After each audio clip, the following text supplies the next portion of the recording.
play, Clay. And this is Eric. This is going very well. I know. I'm Eric Rosen, I'm the director of Clay. It's a one-man hip-hop musical, and sort of tells the coming-of-age story of a kid who sort of emerges like a phoenix out of the rubble of a dysfunctional family, and sort of ascends to the heights of a hip-hop phenom.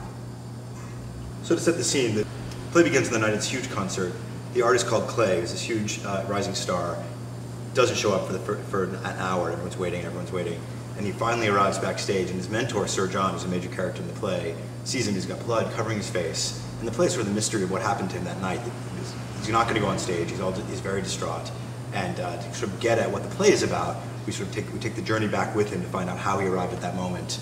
The problems with his family, his mother's suicide, his father's treatment by his father, and some various twists and turns. It's an amazing story and a really full portrait of an artist as a young man coming of age in this one night, and then we finally get to the concert. That's sort of what happens in the play. I don't know who sent it to us. No, I wrote it, I guess my sophomore year of college, which was about 3 years ago. I decided that I was gonna write something for myself instead, and sort of took it to the Edinburgh Fringe Festival that summer, and came back and did it at Northwestern after I came back from Scotland, and ended up meeting Eric there. And then we went to, and then we had a production in Chicago, and now we're here in lovely LA, where the weather's good and the traffic's bad. Traffic's terrible. So I got involved. I started working on it after Matt had been working on it for about a year. In its second incarnation, I saw the production. Matt and I shared a teacher. We both went to Northwestern. I went there for grad school, Matt for undergrad. Separated by a couple of years. And I went up with my teacher, Frank Galati, to see the show, teaching Matt at the time. And really, I had no idea what I was getting into. I just was, sort of doing a favor by going to see a student play at Northwestern. I see a lot of things like that. And it was really one of the singular experiences of my creative life, seeing this young kid do this extraordinary, Herculean task of wrapping an entire show in a form I wasn't really familiar with, and telling the story that I looked over at the end. Frank Galati was crying, I was crying, neither of us knew why we were crying, and I contacted Matt right after and asked him how I could help just see the play get realized, and we started talking, and I got involved, and I decided I would help him out, and then later we decided that I would direct it, and that's how we got on the road. I was born in Manhattan. My family moved out to Westchester County, and I went with them. And I went to school there in Westchester County, a place called Mamaroneck High School, and I went out to Northwestern after that in Evanston, Illinois. Lovely, lovely Evanston, Illinois. Weather's nice, traffic's terrible. Backwards. It's actually the other way around. Traffic's nice, the weather's terrible? Pretty much. No.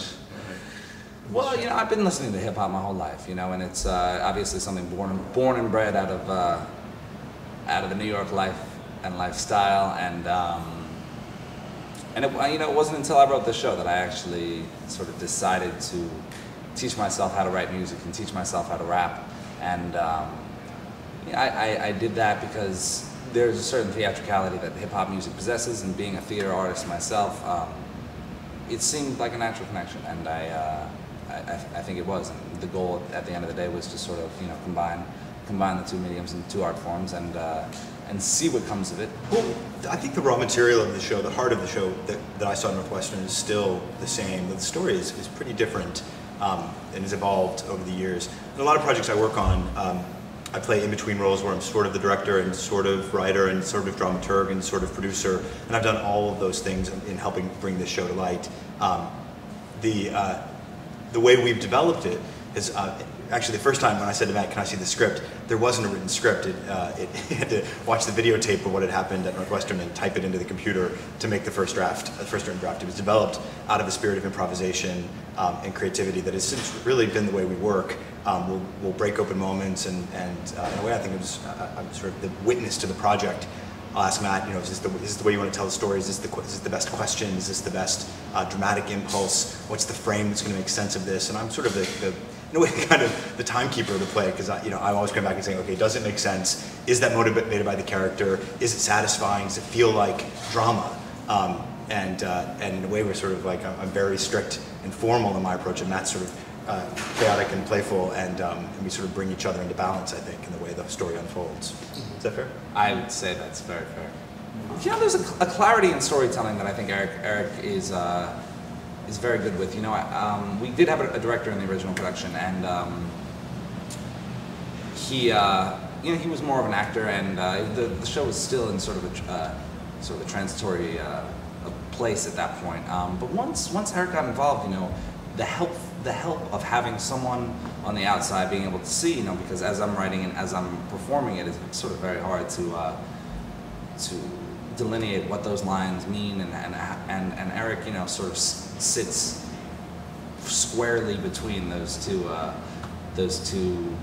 roles, and you know, for that has been an incredible outside eye and an incredible sort of, I don't know, I think you said it well, as a witnesser of the work that happens, and a facilitator as well. A witnesser?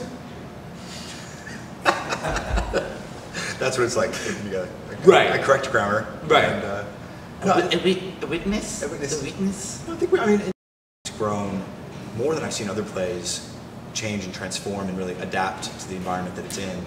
Getting here, last time we did this play, it was in a 50-seat theater. I saw it in a building that should have been condemned at Northwestern.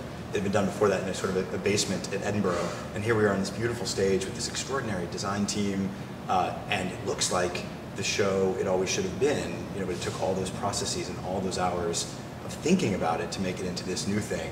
I think it's a testament to Matt and to the story and the style that it rises up to whatever room it's in. You know, it feels, every time I've seen it, I thought, well, it couldn't be anywhere but there. You know, yesterday I was sitting in tech and I was like, it can't be anywhere but here. It's got to run with Kirk Douglas for at least 5 years. Matt will be 74 by the time it closes.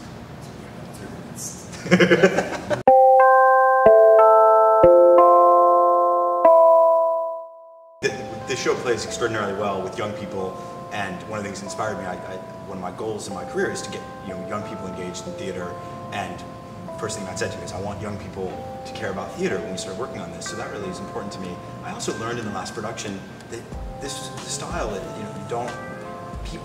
women in their 60s fall for this show in a way that is extraordinary. You know, there's a kind of a care for the character that particularly, you know, maternal women of an age love it, and women of a certain age is your boy.